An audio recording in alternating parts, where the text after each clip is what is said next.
करुणामयी माँ परम प्रभु श्री अरविंद सावित्री अध्ययन वर्गर समस्त भाई भौणी समस्त माँ कृपा भिक्षा करुचे। आमे गत क्लास रे बुक 1 कैंटो 2 द ईश्वर पृष्ठा 12 66 धाड़ी पर्यंत पढ़ी थे। आज आम 74 धाड़ी पर्यंत पढ़ी थे। आम आज से आलोचना को अल्प बहुत आपण को मन पकड़ा पर आज नुआ अध्ययन को जीवा। आम या पढ़ी थे on the bare peak where self is alone with not end life has no sense and love no place to stand she must plead her case upon extinction's wars. In the world's death cave upholds life's helpless claim and vindicate her right to be and love. शून्य शिखर रे आत्मा और महानास्ति परस्पर सामना हेबे एवं सावित्रींकर जो महानात्मा जे देवतांकर एक बड़ कार्य करने अमरत्व कार्य करने ये पृथ्वी रे अवतीर्ण होती आ मृत्युर देवता सहित लड़ाई हम एवं ये लड़ाई ये होची जे एठी जीवन मृत्यु कबलित जंत्रणा क्लिष्ट एठी जीवन बेसी किसी अर्थ नहीं। प्रेम सर्वदा अस्तित्व को अस्वीकार कर आसी प्रेम सर्वदा प्रेम को अस्वीकार करुछि अर्थात प्रेम प्रतिष्ठित होगापाई ये पाद पकड़ापी तार जगह नहीं। Love no place to stand आम एक कथा पढ़ीचे जे जीवन और प्रेम ये असहाय भाव पड़ुंट आउ यही मृत्युपुरी रे से माने स्थायी भाव में किपरि रही पारिबे यहाँ हूँ सावित्रींकर ध्येय। तेणु से भिंडिकेट करुछंती जुक्ति करुछंती साब्यस्त करुछंती her right to be and love ये जगत रे रहिबा तांको अस्तित्वटी को बजाय रखिबा एवं प्रेम को प्रतिष्ठा करिबा। तेणु ये काम सेते दिन पर्यंत संभव नुहे जेते पर्यंत सृष्टिकर्तांकर शक्ति आमको प्राप्त न होईची वा सृष्टिकर्तांकर अनुमोदन आमे पाइन। जे पर्यंत जगत रे मृत्यु राजत्व अच्छी सेते पर्यंत मनुष्यर जो असहायता बहु परिमाण रही एवं सही असहायता को बेसी सहयोग करुछि मनुष्यर अज्ञानता एवं तार असामर्थ्य। ये अज्ञानता को जय करिया भली ता पाखरे शक्ति नहीं। तेणु सावित्री मध्य पार्थिव चेतनार ये जो जड़त्व रही मनुष्य तार अज्ञानता को अतिक्रम करने को चाहू नहीं ता विरुद्ध मध्य से लड़ाई करुछंती। कारण यही युद्धटी हूँ गोटे निर्णायक युद्ध जहाँ पृथ्वीर भविष्यत पृथ्वी रे बास करुवा सबू प्राणी मानकर एवं ये जीवन सबू जीवनर गोटे निर्णय हम जे जदि सावित्री विजय लाभ करती ताले हुए तो अमरत्व विश्व क्षेत्र में कार्यकारी हम हुए तो आनंद आसब एवं प्रेम प्रतिष्ठित हम। तेणु ये जो लड़ाईटी हूँ यहाँ हूँ एक्सटेंशन्स वर्स गोटे नितांत शेष प्रांत जो विनाशर शेष प्रांत उपकूल उपस्थापन करा पड़े निजर जुक्ति। तेणु यही युद्धर परिणाम हूँ अथच जीवन साब्यस्त हम कि मृत्यु साब्यस्त हम। मृत्यु तो साब्यस्त होकर अच्छी तेणु नूतनत्व आसब जदि जीवन साब्यस्त हुए एवं प्रेम ये तिष्टि पारे। भल पाइबा हूँ सबू अस्तित्वर गोटे बड़ दिव्य अधिकार। पुणी आम एक कथा पढ़ी थे जे आज मृत्यु जो गोटे बड़ ବାସ୍ତବତା ହେଇକି ଆମ ଜୀବନରେ ଅଛି, ପାର୍ଥିବ ଜୀବନରେ, ସେଇଟା ହେଲା ଗୋଟିଏ ବିଧି ଦ୍ୱାରା ପ୍ରତିଷ୍ଠିତ, ପ୍ରକୃତି ଦ୍ୱାରା ପରିଚାଳିତ ଏକ କଠୋର ବ୍ୟବସ୍ଥା, ହାର୍ସ ଇକୋନୋମି। ଆମେ ଏକଥା ପଢ଼ିଥିଲେ ଯେ ଅଲ୍ଟର୍ଡ ମଷ୍ଟ ବି ନେଚର୍ସ ହାର୍ସ ଇକୋନୋମି। ଏଇ କଠୋର ନିୟନ୍ତ୍ରଣବାଦର ବ୍ୟବସ୍ଥା, ପ୍ରକୃତିର ଏଇ ଯେଉଁ ପରିଚାଳନା ବ୍ୟବସ୍ଥା, ଏଇଟା ବଦଳିବା ଦରକାର। Equitancy must win from her past bond, an old account of suffering exhaust, strike out from time the soul's long compound debt, end the heavy servitudes of the karmic gods, the slow revenge of the unforgiving law, and the deep need of universal pain and hard sacrifice and tragic consequence. ତେଣୁ ମଣିଷ ଯେ ପ୍ରକୃତିର ନିୟନ୍ତ୍ରଣ ଭିତରେ ରହିଛି, ସେଇଠି ମଣିଷର କିଛି ସ୍ୱାଧୀନତା ନାହିଁ ପ୍ରକୃତିକୁ ଫାଙ୍କି ଦେବାକୁ। ତେଣୁ ସେ ପ୍ରକୃତିର ଅଧୀନସ୍ଥ ହୋଇ ରହିଛି। ଏବଂ ଏହି ଜଗତରେ ଯେତେ ଅବତାର ଆସିଛନ୍ତି, ମନୁଷ୍ୟକୁ ବହୁ ବାଟରେ ଚେତନାରେ ସେମାନେ ସମୃଦ୍ଧ କରିଛନ୍ତି। ମନୁଷ୍ୟର ଜୀବନକୁ, ତାର ଚିନ୍ତା ପ୍ରକ୍ରିୟାକୁ ବହୁ ବାଟରେ ସେମାନେ ପ୍ରଭାବିତ କରିଛନ୍ତି ସତ, କିନ୍ତୁ ସେମାନେ ମଧ୍ୟ ପ୍ରକୃତିର ଏହି କଡ଼ା ବ୍ୟବସ୍ଥା ଭିତରେ, ଏହି ହାର୍ସ ଇକୋନୋମି ଭିତରେ ସନ୍ତୁଳି ହୋଇଛନ୍ତି। ଶ୍ରୀରାମଚନ୍ଦ୍ର ଯେତେବେଳେ ମର୍ଯ୍ୟାଦା ପୁରୁଷୋତ୍ତମ ହୋଇ ଆସିଥିଲେ, ପରିସ୍ଥିତି ଏପରି ହେଲା, ତାଙ୍କୁ ଜଳ ସମାଧି ନେବାକୁ ପଡ଼ିଲା। ଶ୍ରୀକୃଷ୍ଣଙ୍କୁ ତାଙ୍କ ପାଦ ଦୁଇଟା ଗୋଟେ ମୃଗର ପାଦ ପରି ଦିଶିଲା ଯେ ତାଙ୍କୁ ଜଣେ ହତ୍ୟା କରିଦେଲା। ତେଣୁ ଏଇଠି ମୃତ୍ୟୁ ଓ ଯନ୍ତ୍ରଣାର ଯେଉଁ ଭାର ସେମାନେ ବୋହିଛନ୍ତି, ଏଇଟା ଗୋଟେ ଯାନ୍ତ୍ରିକ ବ୍ୟବସ୍ଥା। ଜନ୍ମ ହେଲା ମାତ୍ରେ ମେକାନିକାଲି ଅଭ୍ୟସ୍ତ ହେଇକରି ଗୋଟେ ଅଭ୍ୟାସ କାରଣରୁ ଆମକୁ ସତେ ଯେପରି ଏଠି ଭାଗ୍ୟର, ନିୟତିର, କର୍ମର, କର୍ମଫଳ ଗୁଡ଼ିକର ଭୋଗ କରିବାକୁ ପଡ଼ୁଛି। ତେଣୁ ଏଇ ପ୍ରକୃତିର ନିୟନ୍ତ୍ରଣ ଭିତରେ ନିଜକୁ ନିତାନ୍ତ ଅସହାୟ ଭାବରେ ପାଇବା ଏବଂ ପ୍ରକୃତିର ଇଚ୍ଛା ଅନୁସାରେ ବଞ୍ଚିବା, ଏଇଟା ହେଉଛି ଗୋଟେ ବିଶ୍ୱଗତ ବ୍ୟବସ୍ଥା, ଏଇଟା ବ୍ୟକ୍ତିଗତ ଅସୁବିଧା ନୁହେଁ। ତେଣୁ ବାରମ୍ବାର ଆମେ ସେଇ କଥାଟାକୁ କହୁଛୁ, ମୃତ୍ୟୁ ବ୍ୟକ୍ତି ପାଇଁ ଏକମାତ୍ର ଗୋଟିଏ ବ୍ୟକ୍ତିଗତ ସମସ୍ୟା ନୁହେଁ, ଏହା ହେଉଛି ଗୋଟେ ବିଶ୍ୱଗତ ସମସ୍ୟା। ଏଇଟା ସମଗ୍ର ବିଶ୍ୱର ବ୍ୟବସ୍ଥା ଅସୁବିଧା। ତେଣୁ ଯେତେବେଳେ ଏ ପର୍ଯ୍ୟନ୍ତ ମଣିଷ ମୃତ୍ୟୁକୁ ବ୍ୟକ୍ତିଗତ ସମସ୍ୟା ମାନି ଆସିଛି, ଯନ୍ତ୍ରଣାକୁ ଆଉ ତାର ବ୍ୟକ୍ତିଗତ ସମସ୍ୟା ବୋଲି ମାନି ଆସିଛି, ତାହା ହିଁ ତାର ସମସ୍ୟା। ଯେତେବେଳେ ତାକୁ ସାମୂହିକ ଭାବରେ ଏଇ ଲଢ଼େଇରେ ଅବତୀର୍ଣ୍ଣ ହେବା କଥା, ସେତେବେଳେ ସିଏ ତାର ଅଜ୍ଞାନତାରୁ, ତାର ଅହଙ୍କାରରୁ ମୁକ୍ତ ହୋଇପାରୁନାହିଁ। ତେଣୁ ମୂଳ ସମସ୍ୟାଟିକୁ, ବିଶ୍ୱର ଯେଉଁ ଆଦିମ ସମସ୍ୟା, ତାକୁ ସେ ବୁଝିପାରୁନାହିଁ। ତେଣୁ ଯେଉଁ ହାର୍ସ ଇକୋନୋମି, ଯେଉଁ କଡ଼ା ବ୍ୟବସ୍ଥା ରହିଛି ପ୍ରକୃତିର, ଯେଉଁ ନିୟନ୍ତ୍ରଣବାଦ ରହିଛି, ଯେଉଁ କାରଣ ଫଳାଫଳର ଇକୋନୋମି, ଯେଉଁଟାକୁ କଜ୍ ଆଣ୍ଡ ଇଫେକ୍ଟର, ଜନ୍ମ ହେଲେ ମରିବାକୁ ପଡ଼ିବ, ଜନ୍ମ ହେଲା ମାତ୍ରେ ଜୀବନ ଅଛି ତ ଯନ୍ତ୍ରଣା ଅଛି। ମୁଁ ଯଦି ପଥର ଖଣ୍ଡେ ହେଇଥାନ୍ତି, ହୁଏତ ମୋ ମୁଣ୍ଡ ବିନ୍ଧନ୍ତା ନାହିଁ, କି ମୋ କାନ କାଟନ୍ତା ନାହିଁ, କିମ୍ବା ମୋତେ କି ଅପମାନ କରନ୍ତେ ନାହିଁ। କିନ୍ତୁ ଯଦି ମୁଁ ଯେହେତୁ ମଣିଷଟେ, ସେଥିପାଇଁ ମୁଁ ବହୁ ଉପମାନର, ବହୁ କଠୋର ପରିସ୍ଥିତିର ସମ୍ମୁଖୀନ ହେଉଛି। ଏବଂ ଆମେ ସମସ୍ତେ ଗୋଟେ ଜଟିଳ ମନସ୍ତାତ୍ତ୍ୱିକ ପ୍ରକ୍ରିୟା ଭିତରେ ବଞ୍ଚୁଛୁ ଏବଂ ଶେଷରେ ମୃତ୍ୟୁ ଲାଭ କରୁଛୁ। ଏଇଟା ବଦଳାଇବା ପାଇଁ କେହି ଚିନ୍ତା କରିନାହାନ୍ତି।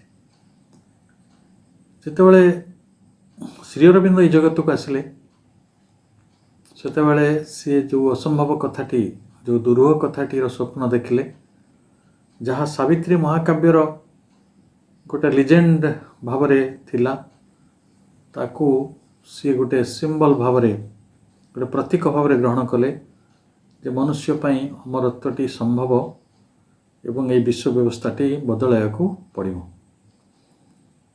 କାରଣ ବିଶ୍ୱର ଏହି ବ୍ୟବସ୍ଥା ବ୍ୟକ୍ତିଗତ ସ୍ତରରେ ସବୁ ମଣିଷକୁ ଆକ୍ରାନ୍ତ କରୁଛି, ଅଥଚ ସାମୂହିକ ଭାବରେ ତା'ର ନିଦାନ, ସାମୂହିକ ଭାବରେ ତା'ର ସମାଧାନ ଆମେ ଚିନ୍ତା କରିପାରୁନୁ।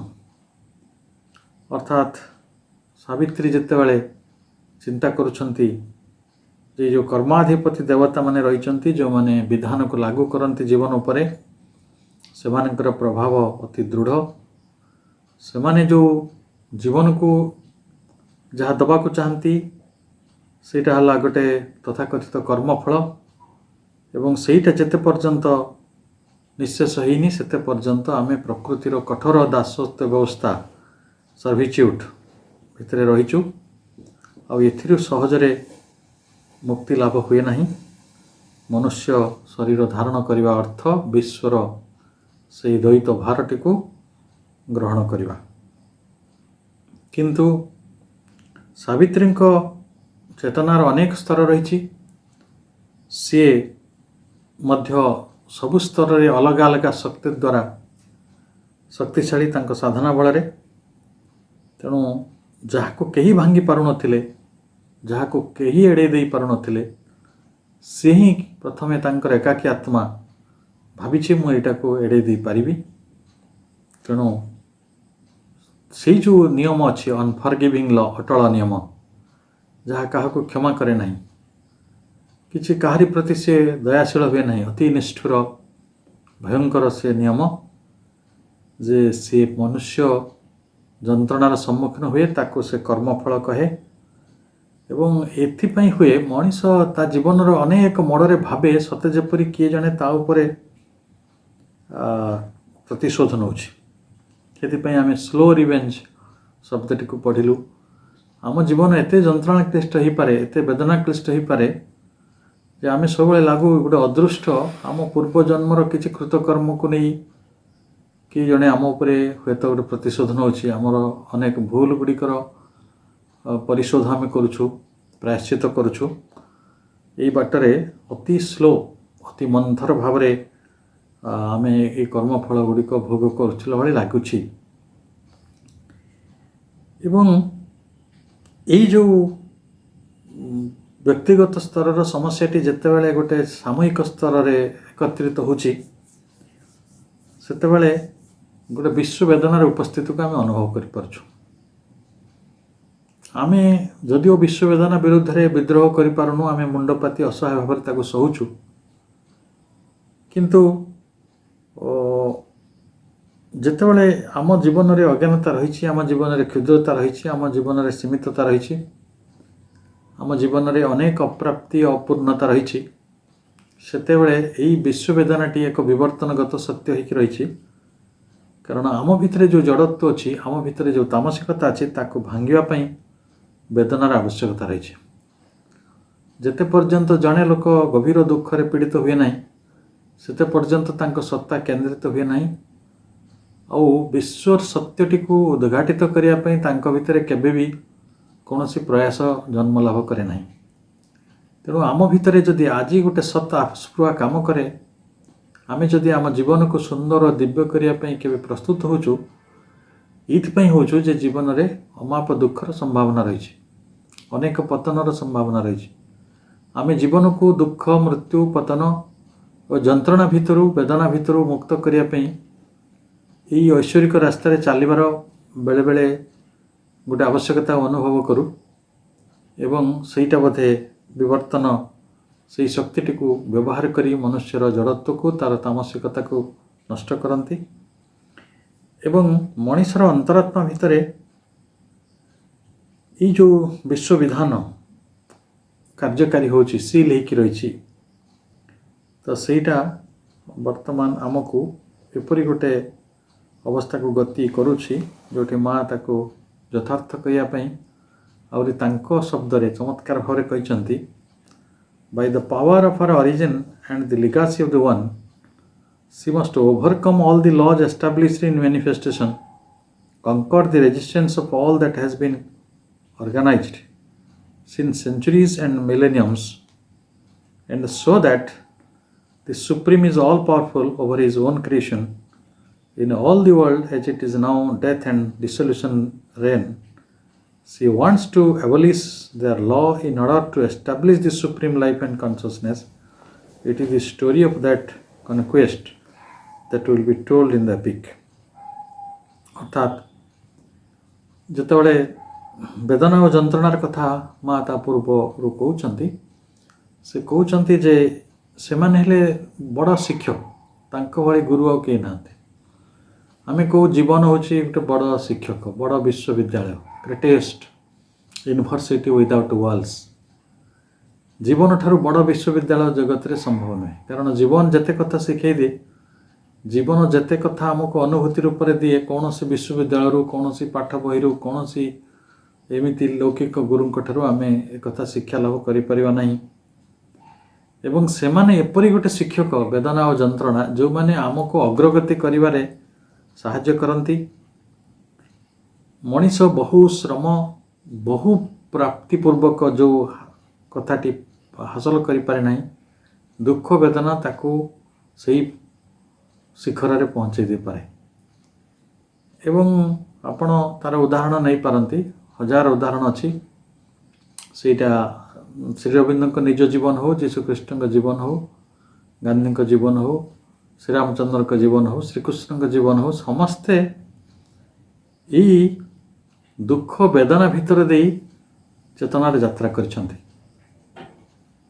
ଏବଂ ଏହା ଗୋଟେ କ୍ଷଣିକ ସମୟ ପାଇଁ ଆମକୁ ନୈରାଶ୍ୟ ଜର୍ଜରିତ ଲାଗୁଛି, କ୍ଷଣିକ ସମୟ ପାଇଁ ଆମ ଅନ୍ତରାତ୍ମା କାନ୍ଦି ଉଠୁଛି, କିନ୍ତୁ ସାବିତ୍ରୀ ଜାଣିଥିଲେ ତାଙ୍କ ଜୀବନକୁ ଯେଉଁ ବିପଦ ଆସିଛି, ତାଙ୍କୁ ଯେଉଁ ବୈଧବ୍ୟ ଗ୍ରାସ କରିବାକୁ ଯାଉଛି, ତାଙ୍କର ପ୍ରିୟତମକୁ ମୃତ୍ୟୁ ତାଙ୍କଠାରୁ ଛଡ଼େଇ ନେବ, ତାଙ୍କ ପ୍ରେମଟି ସ୍ଥାୟୀ ହୋଇପାରିବ ନାହିଁ, ଏଇଭଳି ଗୋଟେ ବିଶ୍ୱବିଧାନ ଯେତେବେଳେ ତାଙ୍କ ଆଡ଼କୁ ଏକ ଦୁର୍ନିବାର ଝଡ଼ ହୋଇକି ମାଡ଼ି ଆସିଛି, ସେତେବେଳେ ସିଏ ତାଙ୍କର ଅନ୍ତରାତ୍ମାକୁ ଜାଗ୍ରତ କରି, ତାଙ୍କ ଅନ୍ତରାତ୍ମାର ଶକ୍ତିକୁ ଜାଗ୍ରତ କରି ଈଶ୍ୱରଙ୍କର ସହଯୋଗ ପାଇଛନ୍ତି। ଏବଂ ସିଏ ଯେଉଁ ଉଚ୍ଚତମ ଲୋକରୁ ଆସିଛନ୍ତି, ସିଏ ସେଇ ଲୋକ ଶକ୍ତିକୁ ବ୍ୟବହାର କରି ତାଙ୍କର ପରମ ଏକଙ୍କର ଯେଉଁ ସତ୍ୱାଧିକାର ତାଙ୍କ ଉପରେ ରହିଛି, ସିଏ ଯେଉଁ ନିଜେ ବହୁ ସମୟରେ ନିଜର ତପସ୍ୟା ଦ୍ୱାରା ସେଇ ପରମଙ୍କ ସହିତ ଅନେକ ସମୟରେ ଏକୀଭୂତ ହୁଅନ୍ତି, ସେ ଯେଉଁ ଶକ୍ତି ସବୁ ହାସଲ କରିଛନ୍ତି, ଏହି ଅଭିବ୍ୟକ୍ତ ବିଶ୍ୱର, ପ୍ରକଟିତ ବିଶ୍ୱର, ପ୍ରତିଭାସିକ ବିଶ୍ୱର ଯେତେ କଠୋର ବିଧାନ ରହିଛି, ସେହି ବିଧାନ ଗୁଡ଼ିକୁ ସେ ଭାଙ୍ଗି ପାରିବେ ବା ବଦଳାଇ ପାରିବେ। Altered must be nature's harsh economy. Acquittance she must win from her past bond. ତେଣୁ ଏଇ ଯେଉଁ ବାଧାକୁ ସେ ଅତିକ୍ରମ କରିବେ, ଏଇଟା ଆଜିର ନୁହେଁ। ମା ଯେଭଳି କହିଲେ, ଏଇଟା ଅର୍ଗାନାଇଜ୍ଡ ସିନ୍ ସେଞ୍ଚୁରିଜ୍ ଆଣ୍ଡ ମିଲେନିୟମ୍ସ। ଶତାବ୍ଦୀ ଶତାବ୍ଦୀ ଧରି ଏଇ ଜଡ଼ତା, ଏଇ ତାମସ ଯାହା ବିରୋଧ ହୋଇକି ଆମ ଭିତରେ ଅଛି, ଯାହା ଅସ୍ତିତ୍ୱକୁ ଚିହ୍ନି ପାରିବାରେ, ଅସ୍ତିତ୍ୱକୁ ଜାଣିବାରେ, ତାର ଦିବ୍ୟତ୍ୱକୁ ଅନୁଭବ କରିବାରେ ବାଧା ଓ ପ୍ରତିବନ୍ଧକ ସବୁ ଛିଡ଼ା କରିଛି, ତାକୁ ସେ ଅତିକ୍ରମ କରିପାରିବେ। ଏବଂ ସେଇ ଦିବ୍ୟତ୍ୱର ସ୍ଥାନ ମାଡ଼ି ବସିକି ମୃତ୍ୟୁର ଯେଉଁ ନିୟତି, ଭାଗ୍ୟର ଯେଉଁ ଦୁଃଖ, ଏସବୁ ଆମକୁ ଆକ୍ରାନ୍ତ କରିଛି, ତା ଉପରେ ସେ ବିଜୟ ଲାଭ କରିବେ। କାରଣ ମନୁଷ୍ୟର ଯେଉଁ ଅନ୍ତରାତ୍ମାରେ, ତାର ମୂଳ ବିନ୍ଦୁରେ କେବଳ ଯାହାଙ୍କର ଅଧିକାର ଅଛି, ସେ ଯେତେ ପର୍ଯ୍ୟନ୍ତ ସେ ଅଧିକାର ପାଇନାହାନ୍ତି, ସେତେ ପର୍ଯ୍ୟନ୍ତ ମନୁଷ୍ୟଟି ଅପରା ପ୍ରକୃତି ଦ୍ୱାରା ପରିଚାଳିତ ହେଉଛି ଏବଂ ମୃତ୍ୟୁ ଏହି ବିଶ୍ୱ ଭିତରେ ରାଜତ୍ୱ କରୁଛି। ସାବିତ୍ରୀଙ୍କର ଉଦ୍ଦେଶ୍ୟ ହେଉଛି ସେହି ସର୍ବୋଚ୍ଚ ଶାଶ୍ୱତ ଜୀବନ ଏବଂ ଚେତନାକୁ ପ୍ରତିଷ୍ଠା କରିବା। ଏବଂ ସେ କିଭଳି ଭାବରେ ଏହି ଯୁଦ୍ଧରେ ବିଜୟ ଲାଭ କରିଛନ୍ତି, ସେହି ବିଜୟର ଗାଥା ହିଁ ସବୁ ମଣିଷ ପାଇଁ ବହୁତ ବହୁତ ଦରକାର। କାରଣ ଯେଉଁମାନେ ସେଇ ଲଢ଼େଇ ଲଢ଼ିବାକୁ ଚାହାନ୍ତି, ଯେଉଁମାନେ ସେଇ ବିଜୟକୁ ଜାଣିବାକୁ ଚାହାନ୍ତି, ସେଇ ବିଜୟର ସୁଫଳକୁ ନିଜ ଜୀବନରେ ଆଣିବାକୁ ଚାହାନ୍ତି, ଦିବ୍ୟ ଜୀବନ ପ୍ରତିଷ୍ଠା କରିବାକୁ ଚାହାନ୍ତି, ଅମରତ୍ୱ ଆନନ୍ଦମୟ ବିଶ୍ୱ ଦେଖିବାକୁ ଚାହାନ୍ତି, ସେମାନଙ୍କ ପାଇଁ ଏହି ଯୁଦ୍ଧର କାହାଣୀ ଜାଣିବା ଜରୁରୀ। ଅର୍ଥାତ୍ ଏହା ଯେପରି ଏକ ପ୍ରେମର ମହାଗାଥା, ଇଏ ମଧ୍ୟ ଏକ ଯୁଦ୍ଧର କାହାଣୀ।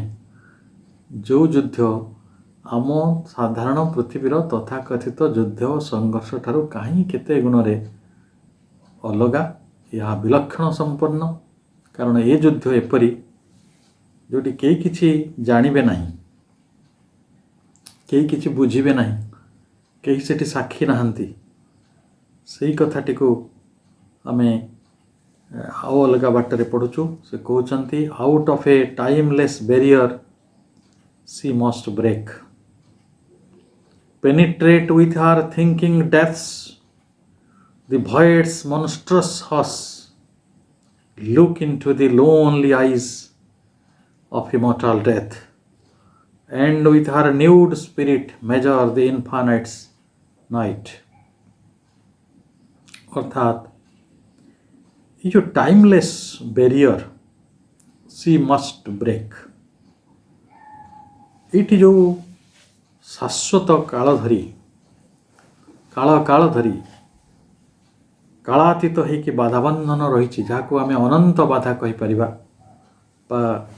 श्री अरविंद भाषा टाइमलेस बैरियर बोली कहूँ, सेटा भांगिबा उचित। से प्रतिबंधक को ये अनंत बाधा ही तो आम अज्ञानता गुड़ी साइति रखी, आम अपूर्णता गुड़िक साइति रखी, आम जड़त्व, आम तामसिकता, आम कौ दिगरे यात्रा करने कथा, से यात्राटीर जो बाट पाऊनु, गोटे मेटर क्रिप्ट भितर अंधकार गुहारे जीवनटी आज प्रकृति द्वारा निपीड़ित होइकि ता द्वारा शासित होइकि गोटे अर्थहीन अस्तित्व होई भोग करुछि।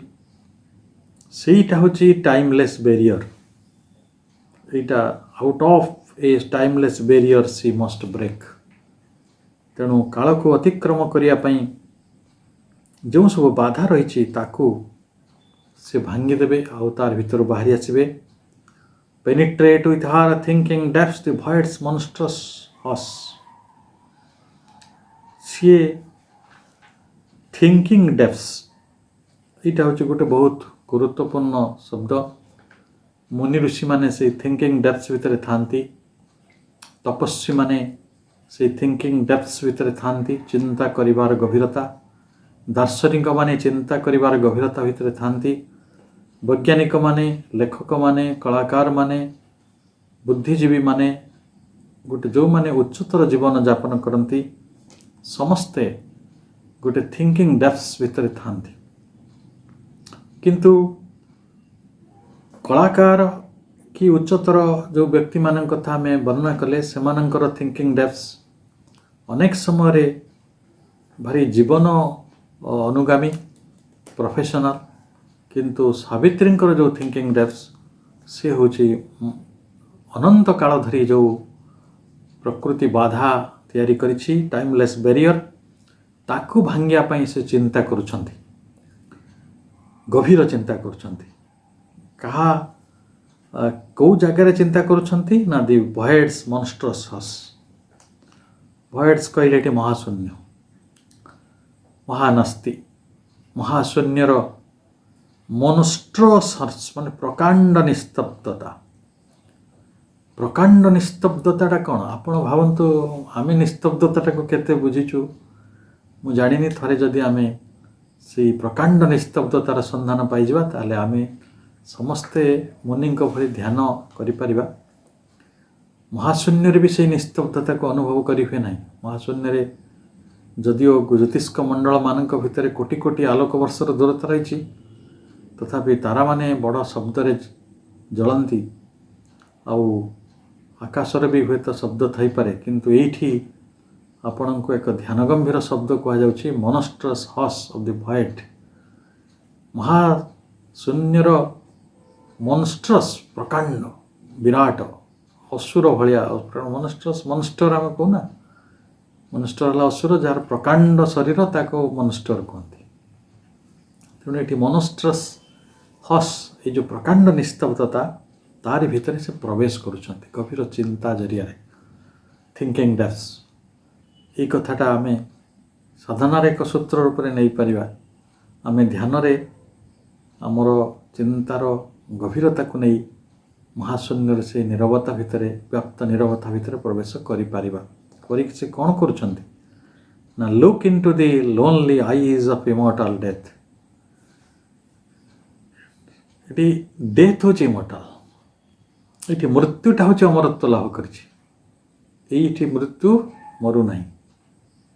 ସେଇ ଯେଉଁ ସ୍ଥାୟୀ ରୂପରେ ଯେଉଁ ମୃତ୍ୟୁ ରହିଛି ସେ ତାର ଯେଉଁ ନିସଙ୍ଗ ଚକ୍ଷୁକୁ ସେ ଲୁକ୍ ଇନ୍ଟୁ ସେ ଦେଖୁଛନ୍ତି। ତେଣୁ ମୃତ୍ୟୁର ଆଖିକୁ ଆମେ ଦେଖିବା ତ ଦୂରର କଥା। ମୁଁ ଭାବୁଛି ଗୋଟେ ବାଘ କି ସିଂହ ଯେତେବେଳେ ହିଂସ୍ର ପ୍ରାଣୀ ଆମେ ଜଙ୍ଗଲରେ ଦେଖୁ ତା ଆଖିକି ଆମେ ଦେଖିପାରିବାନି। ମୃତ୍ୟୁର ଦେବତାର ଆଖିକୁ ଦେଖିବା ତ ଦୂରର କଥା। ଯେତେବେଳେ ଗୋଟେ ହିଂସ୍ର ପ୍ରାଣୀକୁ ଆମେ ଦେଖୁ ଆମେ ତ କହୁ ସତେ ବି ମୃତ୍ୟୁର ଦେବତା କି, ଏ ବାଘଟା ମୋତେ ଖାଇଯିବ କି, ଏ ସିଂହଟା ମୋତେ ମାରିଦେବ କି। ତେଣୁ ଆମେ ତାକୁ କାଳ ବି କହୁ।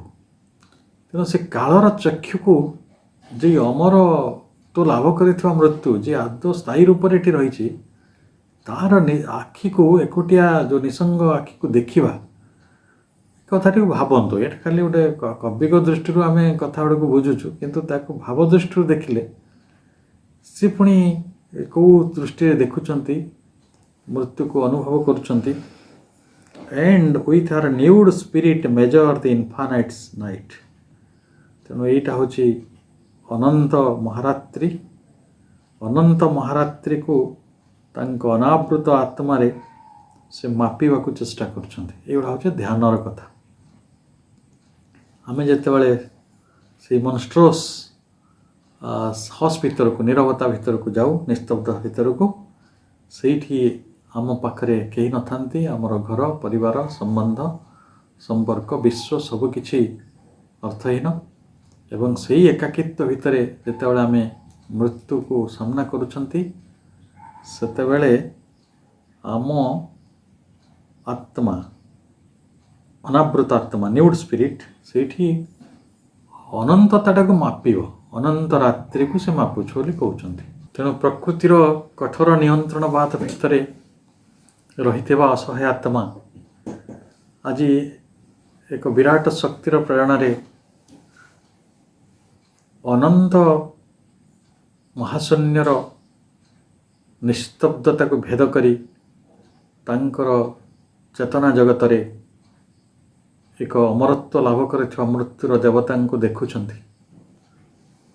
ଏବଂ ସେଇଠି ସେ ଅନନ୍ତ ମହାରାତ୍ରିର ଗଭୀରତାଟାକୁ ବି ମାପୁଛନ୍ତି ଯେ ମଣିଷର ଜଡ଼ତା କେତେ ବେଶୀ, ମଣିଷର ଅହଙ୍କାର କେତେ ବେଶୀ, ମଣିଷର ଅଜ୍ଞାନତା କେତେ ବେଶୀ। ଏବଂ ସେଇଠି ଗୋଟେ ନିସଙ୍ଗ ଯିଏ ଗୋଟେ ଅବସ୍ଥାରେ ଏକାକୀ ଏଭଳି ଏକ ଚରମ କଠୋର ନୀରବତା ମଧ୍ୟରେ ଏକାକିତ୍ୱ ଭିତରେ ପ୍ରବେଶ କରନ୍ତି। ଏଭଳି ଧ୍ୟାନର ଅନୁଭବ ଭିତରେ ସେହି ଅନୁଭବକୁ ଆଉ ଥରେ ବୁକ୍ 10 Canto 4ରେ ଶ୍ରୀବିନ୍ଦ ଅଲଗା ଶବ୍ଦରେ କହୁଛନ୍ତି, eternity looked into the eyes of death. ଶାଶ୍ୱତ ଶକ୍ତି ସାବିତ୍ରୀ ମୃତ୍ୟୁର ଆଖିକୁ ଦେଖିଲେ। And darkness God's living reality. ସେହି ଅନ୍ଧକାର ଭଗବାନଙ୍କର ଜୀବନ୍ତ ବାସ୍ତବତାକୁ ଆଖିରେ ଦେଖିଲା। ଯେଉଁ ମନୁଷ୍ୟକୁ ଗୋଟେ ମରଣଶୀଳ ଅସହାୟ ମଣିଷ ରୂପରେ ଆମେ ନିଜେ ନିଜକୁ ଦେଖିଛୁ, କିନ୍ତୁ ଈଶ୍ୱରଙ୍କ ଦୃଷ୍ଟି, ଈଶ୍ୱରଙ୍କର ସତ୍ୟ, ଈଶ୍ୱରଙ୍କର ବାସ୍ତବତା, ବିଶ୍ୱ ସତ୍ୟର ବିଧାନ କିନ୍ତୁ ଅଲଗା। ମନୁଷ୍ୟ ଦିନେ ଭଗବାନଙ୍କର ଗଡ୍ସ ଲିଭିଂ ରିଆଲିଟି ହେବ। ଏଇଭଳି ଏକ ଉଦାହରଣ, ଏଭଳି ଏକ ନିଦର୍ଶନ, ଏଭଳି ଏକ ଦୃଷ୍ଟାନ୍ତ ସାବିତ୍ରୀ ଆମ ଆଗରେ ରଖିଯାଇଛନ୍ତି।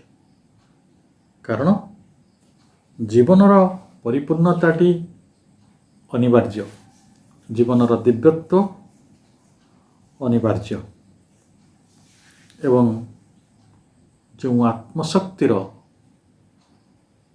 ଉତ୍ସାରଣ ଦ୍ୱାରା, ଆତ୍ମଶକ୍ତିର ପ୍ରତିଷ୍ଠା ଦ୍ୱାରା ସାବିତ୍ରୀ ଏଭଳି ଅସମ୍ଭବ କାର୍ଯ୍ୟକୁ ସମ୍ଭବ କରିପାରିଥିଲେ, ସେହି ଆତ୍ମଜାଗରଣର ବିରାଟ ଅପେକ୍ଷା ମନୁଷ୍ୟ ଜାତି ପାଖରେ ଆବଶ୍ୟକ ଅଛି। ତାର ମହାଜାଗତିକ ଆସ୍ପୃହା ବଳରେ ତାହା ସମ୍ଭବ, କାରଣ ଆଜି ପର୍ଯ୍ୟନ୍ତ ମନୁଷ୍ୟ କେବଳ ଜାଗତିକ ଆସ୍ପୃହା ଦ୍ୱାରା ନିଜକୁ ସୀମିତ କରିଛି, ନିଜକୁ ସୀମାବଦ୍ଧ କରିଛି। ଯେତେବେଳେ ତାର ସେହି ଆସ୍ପୃହାଟି ଅଲୌକିକ ହୋଇପାରିବ, ସେତେବେଳେ ତାର ଉପଲବ୍ଧି ଏବଂ ତାର ପ୍ରାପ୍ତି ମଧ୍ୟ ସେହିଭଳି ଅଲୌକିକ ଅସାଧାରଣ ହୋଇଉଠିବ। ପୁଣି ଶ୍ରୀଅରବିନ୍ଦ କହୁଛନ୍ତି, The great and dolorous moment now as a close. ଡୋଲୋରସ୍ କହିଲେ ଅତ୍ୟନ୍ତ ବେଦନା କ୍ଳିଷ୍ଟ, ଅତି ମାତ୍ରାରେ ବେଦନା କ୍ଳିଷ୍ଟ, ମାନେ ଟେରିବଲି ପେନ୍ଡ, ବହୁତ ଆପଣ ଭୟ ପାଇଲା ଭଳି କଷ୍ଟ। The great and dolorous moment now was close. ତ ସେଇ ମହାନ ବେଦନାକ୍ଳିଷ୍ଟ ମୁହୂର୍ତ୍ତଟି ନିକଟତର ହେବାକୁ ଲାଗିଲା, ଯେତେବେଳେ ଦୁଇ ଆଦିଦେବ, ଜଣେ ହେଉଛନ୍ତି ସେଇ ଇନଫାନାଇଟ୍ ନାଇଟ୍, ସେଇ ଅନନ୍ତ ମହାରାତ୍ରି, ସେ ବି ଏଟର୍ନାଲ୍ ଡାର୍କନେସ୍, ସେ ବି ଆଦିଦେବ, ସେ ହେଉଛନ୍ତି ନାଁର ଦେବତା, ଯିଏ କେବଳ ନିଶ୍ଚିହ୍ନ କରିବାକୁ ଆସନ୍ତି, ଯିଏ କେବଳ ଅସ୍ୱୀକାର କରିବାକୁ ଆସନ୍ତି, ଯିଏ ସବୁ କଥାକୁ ଲିଭେଇ ଦେବାକୁ ଆସନ୍ତି। ଆଉ ଭଗବାନଙ୍କର ଜୀବନ୍ତ ବାସ୍ତବତା, ଗୋଟେ ମଣିଷ, ଜୀବନ୍ତ ଚେତନାର ମଣିଷ, ଏ ଦୁଇ ଜଣଙ୍କ ଭିତରେ ଗୋଟେ ସାକ୍ଷାତ ହେବ। ସେଇ ସାକ୍ଷାତଟି ହେଉଛି ଗ୍ରେଟ୍ ଆଣ୍ଡ ଡୋଲୋରସ୍ ମୋମେଣ୍ଟ, ଗୋଟେ ମହାନ ଏବଂ ବେଦନାକ୍ଳିଷ୍ଟ ମୁହୂର୍ତ୍ତ। ୱାଜ୍ କ୍ଲୋଜ୍, ନିକଟତର ହେବାକୁ ଲାଗିଲା। A mailed battalion marching to its doom. ଏଠି MAILED ମେଲ୍ଡ ଶବ୍ଦ ଯେତେବେଳେ ବାଟାଲିୟନ ସହିତ ଲାଗିବ, ଆମେ ତାକୁ ବୁଝିବା ଏକ ସୁସଜ୍ଜିତ ଅଗ୍ରଗାମୀ ସେନା, ଯିଏ ଯୁଦ୍ଧ ପାଇଁ ଅଗ୍ରଗତି କରୁଥାନ୍ତି, ମାର୍ଚ୍ଚ କରୁଥାନ୍ତି, ଯୁଦ୍ଧ ପାଇଁ ଯାଉଥାନ୍ତି, ବା ସିଧା କହିଲେ ପ୍ରସ୍ତୁତ ସୈନ୍ୟବାହିନୀ। ଏବଂ ପ୍ରସ୍ତୁତ ସୈନ୍ୟବାହିନୀ କହିଲେ କ'ଣ? ତା ପାଖରେ ନିଶ୍ଚୟ ଅସ୍ତ୍ରଶସ୍ତ୍ର ଅଛି, ସେ ଯୁଦ୍ଧ ପାଇଁ ତାର ମାନସିକତାକୁ ପ୍ରସ୍ତୁତ କରିସାରିଛି, ଯୁଦ୍ଧ ପାଇଁ ଯାହା ଯାହା ଆବଶ୍ୟକ ତାହା ମଧ୍ୟ ସେ ହାସଲ କରିସାରିଛି। ବାରମ୍ବାର ମୁଁ କହି ରଖେ, ଯେତେବେଳେ ଏକ୍ସଟିଂସନ୍ସ ଭର୍ଜରେ, ଯେତେବେଳେ ଆପଣଙ୍କୁ ସେଇଠି ତାଙ୍କର ଯୁଦ୍ଧ ହେବ, କେଉଁ ଜାଗାରେ ନା where life has no sense and love no place to stand, on the bare peak where self is alone with naught, ସେଇ ଜାଗାରେ, ଅନଭିବ୍ୟକ୍ତ ଜାଗାରେ, ଯେଉଁ ଜାଗା ବ୍ୟକ୍ତ ଆଜି ପର୍ଯ୍ୟନ୍ତ ହେଇନାହିଁ, ତ ସେଇଠିକୁ ଗୋଟେ ସେନା ସତେ ଯାଉଛନ୍ତି, ଗୋଟେ ପ୍ରସ୍ତୁତ ସେନା, ଗୋଟେ ସୁସଜ୍ଜିତ ଅଗ୍ରଗାମୀ ସେନା, ସେ ଯାଉଛନ୍ତି କୁଆଡ଼କୁ ନା ମାର୍ଚିଂ ଟୁ ଇଟ୍ସ ଡୁମ୍, ତାଙ୍କର ଦୁର୍ଭାଗ୍ୟ ଆଡ଼କୁ ଯାଉଛନ୍ତି। ଆଚ୍ଛା, ଯେତେବେଳେ ଯୁଦ୍ଧ ଘୋଷଣା ହେଇଯାଏ, ଆପଣ ଗୋଟେ ଲିଭିଂ ଏକ୍ଜାମ୍ପଲ୍ ଭାବନ୍ତୁ ନିଜ ମନ ଭିତରେ, ସେତେବେଳେ ଦୁଇଟି ପକ୍ଷ ଥାଏ ଯୁଦ୍ଧରେ। ସେଇଟା ବ୍ୟକ୍ତି ଭିତରେ ହେଇଥାଉ, ଗୋଟେ ଦଳ ଆଉ ଦଳ ଭିତରେ ହେଇଥାଉ, ଗୋଟେ ଦେଶ ଭିତରେ ହେଇଥାଉ, ଗୋଟେ ଆର୍ମି ଆଉ ଆର୍ମି ଭିତରେ ହେଇଥାଉ, ଯାହା ବି ହେଇଥାଉ, ଯେତେବେଳେ ଯୁଦ୍ଧ ଘୋଷଣା ହେଇଯାଏ, ଯୁଦ୍ଧ ସ୍ଥିର ହେଇଯାଏ, ସେତେବେଳେ କିଏ ବିଜୟ ଲାଭ କରିବେ କାହାକୁ ଜଣା ନଥାଏ। ହୁଏତ ଆତ୍ମସ୍ପର୍ଦ୍ଧା, ଆତ୍ମଶ୍ଳାଘା, ଅହଙ୍କାରରେ କିଏ କ'ଣ କହୁଥିବେ। ଆମେ ରାମ ରାବଣଙ୍କ ଯୁଦ୍ଧ ଦେଖିଲା ବେଳେ ରାବଣ ବି କେତେବେଳେ ଅଟହାସ୍ୟ କରୁଥିଲେ, କେତେବେଳେ ରାମଙ୍କର ସେନା ବି ଅଟହାସ୍ୟ କରୁଥିଲେ। କିନ୍ତୁ ଯୁଦ୍ଧ ବାସ୍ତବିକ କେଉଁ ଦିଗରେ ମଣିଷକୁ ନେବ ତାହା ମଧ୍ୟ ଜଣା ନାହିଁ। ତେଣୁ ଯୁଦ୍ଧକୁ ଯାଉଥିବା ମଣିଷଟି ଗୋଟେ ସୁଖୀ ମନରେ ଯାଉଥାଏ ନିଜ ମରଣ ଭୋଗ କରିବା ପାଇଁ ବା ଗୋଟେ ପରାଜୟ ଭୋଗ କରିବା ପାଇଁ। ଯୁଦ୍ଧରେ କିଛି ବି ଫଳାଫଳ ହୋଇପାରେ।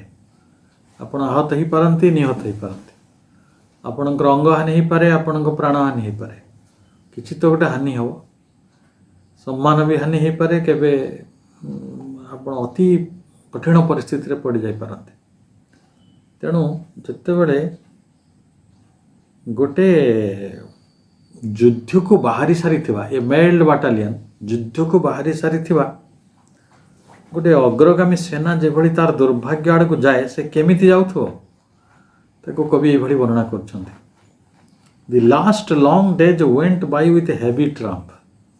ସେ କ'ଣ କରେ ନା ସେଇ ଶେଷ ଅଥଚ ଦୀର୍ଘ last long days went Bai with heavy Trump. ସେ ଗୁରୁ ପଦ ଭାରରେ ଚାଲେ, ଭାରି ମଣି।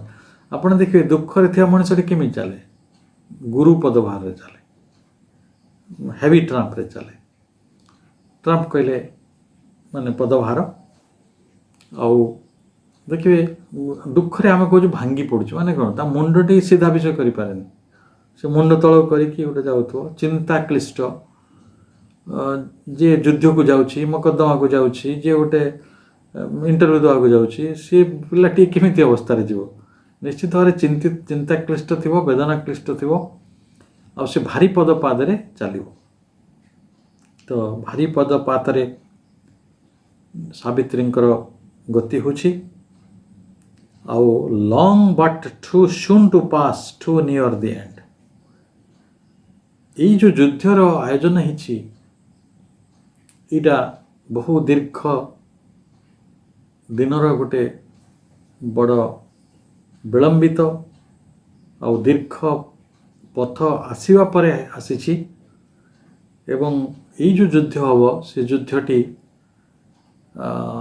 ଟୁ ସୁନ୍ ଟୁ ପାସ୍, ଅର୍ଥାତ୍ ଏତେ ଦୀର୍ଘ କାଳ ଧରି ଯୁଦ୍ଧ ହେବ ନାହିଁ, କିନ୍ତୁ ଏହା ପାଇଁ ପ୍ରସ୍ତୁତି ଦୀର୍ଘ ସମୟ ଲାଗିଛି। ଆପଣଙ୍କୁ କହି ରଖେ, ଦୁଃଖ ଭୋଗ କରୁଥିବା ମଣିଷଟି ପାଇଁ ସମୟଟି ବହୁତ ଦୀର୍ଘ ଲାଗେ। ଯେମିତି ସାବିତ୍ରୀଙ୍କ ଜୀବନରେ ଆସିଛି ଗୋଟିଏ ବର୍ଷ ଭିତରେ ତାଙ୍କୁ ବୈଧବ୍ୟ ଯୋଗ ଅଛି। ଏଇ ଗୋଟିଏ ବର୍ଷର 365 ଦିନ ଗୁଣନ 24 ଘଣ୍ଟା, ଗୁଣନ 60 ମିନିଟ୍, ଗୁଣନ 60 ସେକେଣ୍ଡ, ପ୍ରତି ସେକେଣ୍ଡଟି ତାଙ୍କ ପାଇଁ ଗୋଟେ ଦୁର୍ବହ ଯୁଗ ପରି ଲାଗିଥିବ। ଏଇଟା long but too soon to pass. ଇଏ ବହୁତ ଶୀଘ୍ର ଚାଲି ଯାଉଥିବ। ଟୁ ନିୟର ଦି ଏଣ୍ଡ, ଅନ୍ତିମ ବେଳାଟି ନିକଟତର ହିଁ ଆସୁଛି। ଆଜି ହିଁ ବର୍ଷ ପୁରୁଛି ଏବଂ ଏଇ ଗୋଟିଏ ବର୍ଷ କିପରି ଚାଲିଯାଇଛି, ବହୁ ଦୀର୍ଘ ଲାଗିଛି। ବହୁ ଶୀଘ୍ର ସେ ସବୁ କଥା ଘଟିଯିବ, ତାର ପରିଣତି ଆଡ଼କୁ ଚାଲିଯିବ। ଏବଂ ଏଇ ଯେଉଁ ସେଇ ଶେଷଟି ମାନେ କ'ଣ, ଦି ଡୋଲୋରସ୍, କେତେ ବେଦନାକ୍ଲିଷ୍ଟ ଆଉ କେତେ ଅବସ୍ଥାରେ ଆମେ ଗୋଟେ ଜଟିଳତା ଭିତରେ ଯାଉଛି, ସେ କଥାକୁ ଆମେ ଅନୁଭବ କରିପାରିବା। ତେଣୁ ଯେତେବେଳେ ଜଣେ ମଣିଷ ଦିନ ଗଣେ, ଯେତେବେଳେ ଜଣେ ମଣିଷ ପ୍ରତ୍ୟେକ ମୁହୂର୍ତ୍ତ ଉପରେ ନିଜର ନଜର ରଖେ, ଗୋଟିଏ ଗୋଟିଏ ମୁହୂର୍ତ୍ତ ତାଙ୍କ ଜୀବନରୁ ଚାଲି ଯାଉଥାଏ। ଏବଂ ଯାହାଙ୍କ ପାଇଁ ବିଜୟ ବା ପରାଜୟର କିଛି ସମ୍ଭାବନାକୁ ନେଇକି ସେ ବଞ୍ଚୁନାହାନ୍ତି, ଅଥଚ ପ୍ରସ୍ତୁତି ରହିଛି, ସେହିଭଳି ଗଭୀର ପ୍ରସ୍ତୁତି କାଳର ନିର୍ଦ୍ଦେଶରେ ତାଙ୍କ ଦିନ ସବୁ ଚାଲିଛି। ତେଣୁ ଗୁରୁ ପଦକ୍ଷେପରେ ସେ ବଞ୍ଚିଛନ୍ତି, ଗୋଟେ ଚିନ୍ତାକ୍ଲିଷ୍ଟ ଅବସ୍ଥା, ଥିଙ୍କିଂ ଡେଥ୍ସ ଭିତରେ ବଞ୍ଚିଛନ୍ତି, ଯେ ସବୁ ସମୟରେ ମହାଶୂନ୍ୟର ସେ ଗଭୀରତାକୁ, ମୃତ୍ୟୁକୁ ଅନୁଭବ କରିଛନ୍ତି। ମହାରାତ୍ରି ଯେତେବେଳେ ଆସେ, ନିସ୍ତବ୍ଧ ରାତ୍ରି, ତାର ସେ ଦାନବୀୟ ନିସ୍ତବ୍ଧତାକୁ ନେଇକି ତାକୁ ବି ସେ ଦେଖିଛନ୍ତି। ତେଣୁ ଏଇଭଳି ଅନୁଭବ କେବଳ ବହୁତ କମ୍ ଲୋକଙ୍କୁ ମିଳେ, ଯେଉଁମାନେ ମୃତ୍ୟୁକୁ ସାମ୍ନା କରନ୍ତି। Alone amid the many faces loved, aware among unknowing happy hearts, her armored spirit kept watch upon the hours. listening for a force in tremendous step in the closer beauty of the inhuman worlds. बहुत चमत्कार ये व्यंजना. Alone amid the many faces loved. तांकु से तो राजकन्या थिले, आलोकर कन्या थिले, सौंदर्यर देवी थिले, गुणर सागर थिले, प्रेमर पारावार थिले.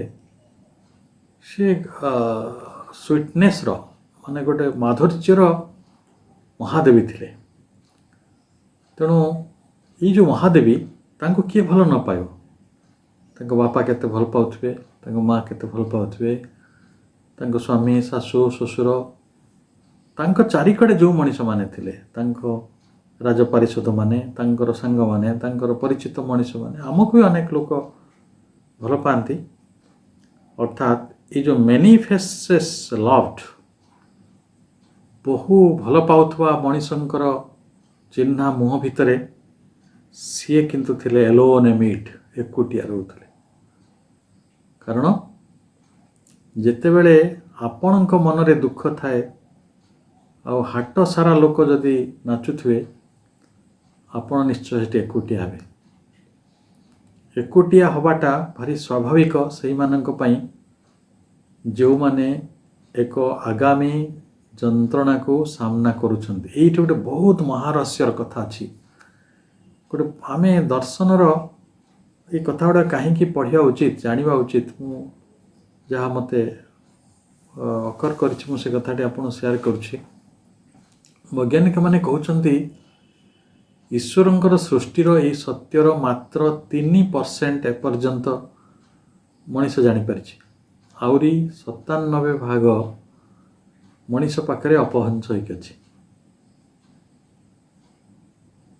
आपको ये कथाटी केमिति लागला मु जाननी, किंतु मु एक कथा कहिया को चाहे जे सावित्री जीवन आम जीवन भितर कौन फरक अच्छी जानी. बेसिक डिफरेन्सटा जे आमे आगामी कौन समय आम घटिया जाऊँ आम जान, किंतु सावित्री से जानी. सावित्री जानी जे वर्षे परे तांको जीवन रे कौन परिवर्तन आसिया जाऊँ. अच्छा, आपण ये कथाटी को भावी नियंतु.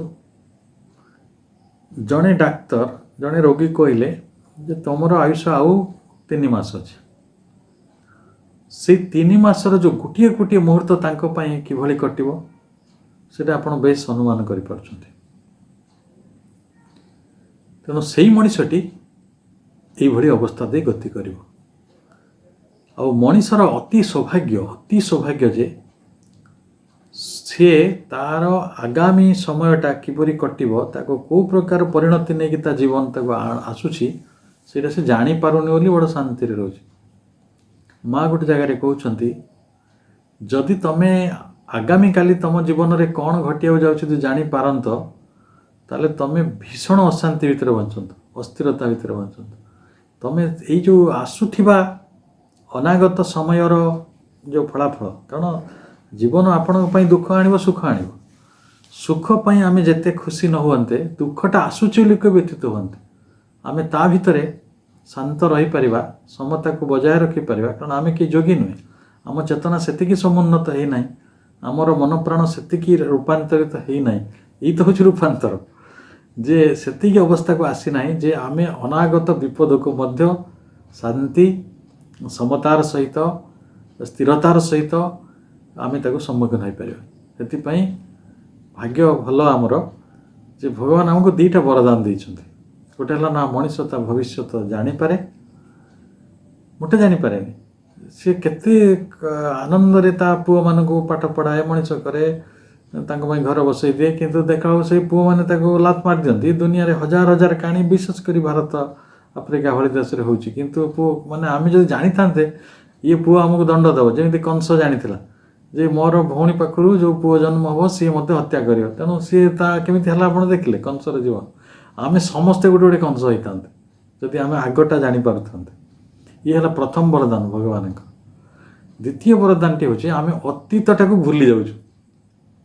जदि अतीतटा को भूली न भूलंते आपण भावंतु मो पाखरु जने टंका धार नै जे से पैसा फेरौनी मु प्रबल राग थी ताऊपर आ रागुची भी आ जो अतीत जीवन में मत जो अपमान कर अतीत जीवन में मत जो हैरान कर अतीत जीवन में जो मैंने मत ठकी तेल मुझे रागंती भावतु आम जब सब कथा मन रोता मुझे आम थाना आसते से बसी था ये मत एमती कहला सी सेमती अनेला सी सेमती मत खराब व्यवहार कला ये ठकुआटे ये मिचुआटे ये जो प्रवंचना आम जगत अच्छी ये कि भयंकर अवस्था मनीष को पहुँचता ये जो कोर्ट कचेरी थाना पुलिस जो चेतनार मनीष बंचे ओहो यू विल गो मैट और जिते केते ना जिते मृत्यु आमको नहीं जीव किंतु आमे आम चिंतार रहीचु आम स्थिरता अस्थिरता भितर रहीचु तेणु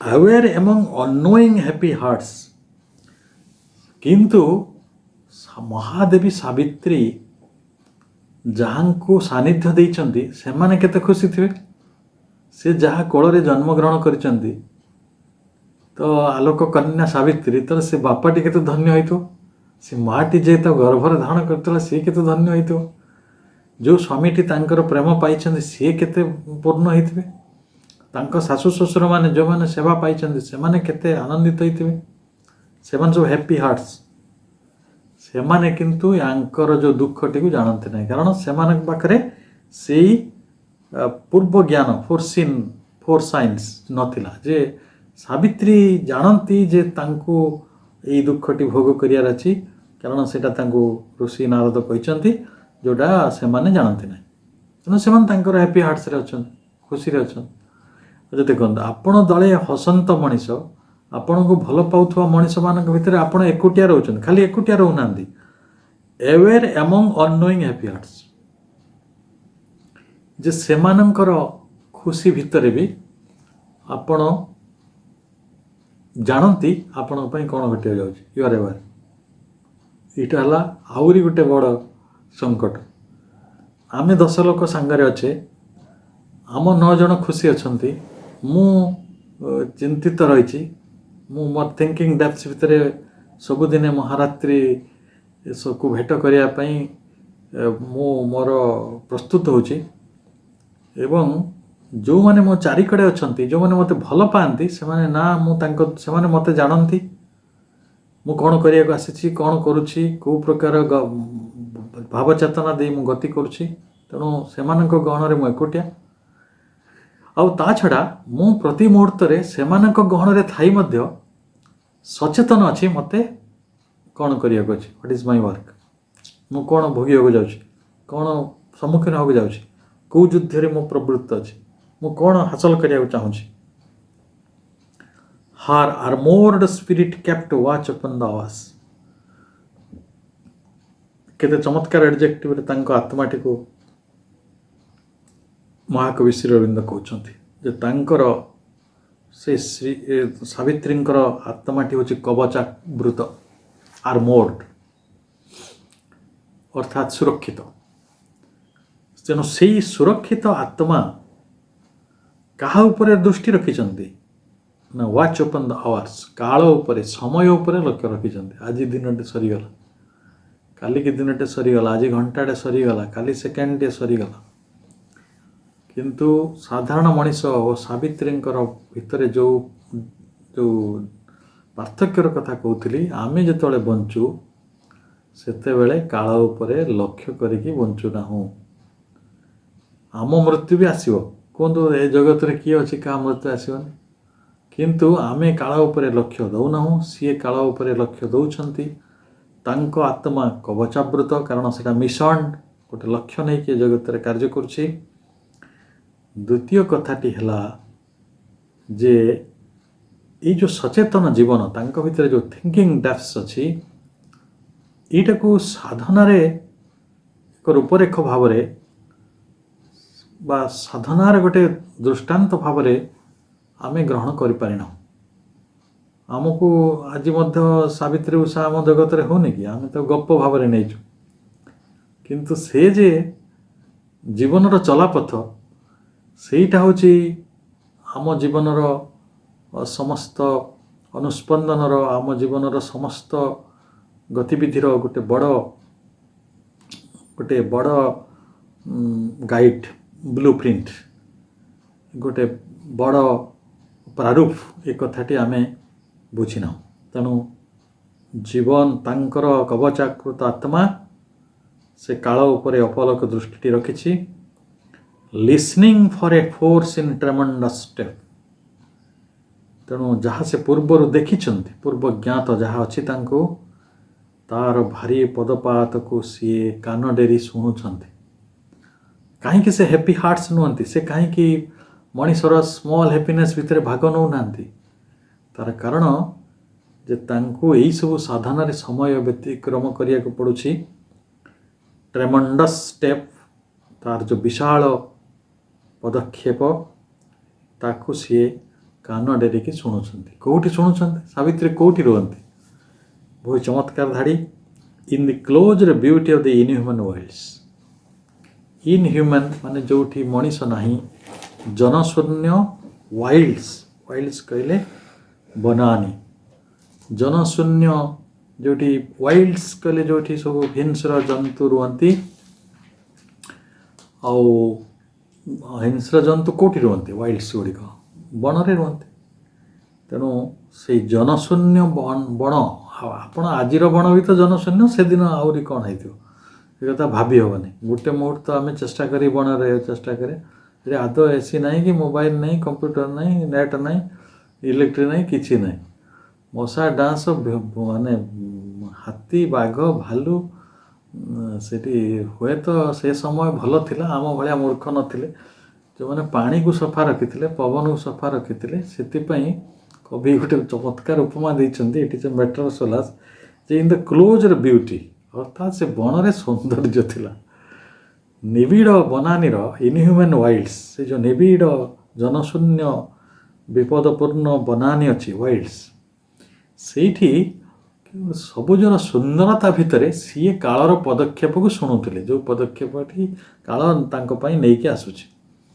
अर्थात मुहूर्त मुहूर्त धरी से काल निकट को आगे जाउथिले तांको सहित साक्षात करिया पई सही संघर्ष पई सही युद्ध पई सही तर्क पई बा सही जो प्रतिद्वंदी भाव से निजको गोटे पारलाल गोटे प्रस्तुत होचंती। तेणु सी जड़े ध्यानी थिले सी भारी सतर्क थिले सी सबु विषय सचेतन थिले। तेणु तांको जीवन यात्रा यही भली भावरे विलक्षण भावरे गति करिछि। आमे यही आलोचना को आहुरी सुंदर भावरे आरथर को चालू रखिबा कारण मु जो कथाटी कहूली ता संपर्क में माँकर जो दृष्टिकोण रही जे मनुष्य भविष्य तो जानी पारे नहीं न जाणिकी से खुशी अच्छी हैप्पी हार्ट्स किंतु जो माने जानती सावित्री भली व्यक्ति जगत रे बहुत कम अच्छा जो मान जीवन फोर्सिनटा अच्छी से भविष्य कौन घटो तो से माने किभली जीवन यापन करथिले आम माने कि जीवन यापन करुछंती आमको किभली भाव में भविष्य दृष्टि नथिबाटा सहयोग करुछि आउ ये संपर्क में आमे अधिक अध्ययन करिबा। आज आमे एक कथा निश्चित भाव में पढ़िले जे सावित्री पई वेदना मध्य तांको विवर्तन रे तांको सहयोग करथिला। तांको जने साधिका हवाको ईश्वरंकर निकटतर हवाको ईश्वरंकर सानिध्य लाभ करियाको तांको जीवन को पूर्ण करियाको तांको जीवन को समृद्ध करियाको तांको जीवन को सुंदर दिव्य करिया पई जदिओ से मिशन बार्थ नहीं थिले तथापि भी इटा साधारण लोक मानकर उदाहरण दृष्टि तांको जीवन को से भली साधनामय करथिले एवं जीवनर मूल सत्यटी को अवतरण करिया पई सी जो कठोर विधि व्यवस्था रही ता सहित सी सहयोग न करी ताको भांगी गोटे नूतनत्व प्रतिष्ठा करिया पई चेष्टा करथिले। जो नूतनत्वटा आम पई गोटे वरदान हबो तांकर साधना आम समस्तंक पई एक संकेत। एभली एक चिंता सहित आज आलोचना को आम ये रखुचु। समस्त को मांकर कृपाशीष मिलू। समस्त को धन्यवाद। वंदे मातरम। श्रीमदाभ्यः पुरयेनामिषामग्निर्मानुषीणाम् तूर्णे रथः सदा नवः ॐ सवान् विश्वाय भिजुजः क्रतुर्देवानाममृक्तः अग्निस्तु विश्रवस्तमः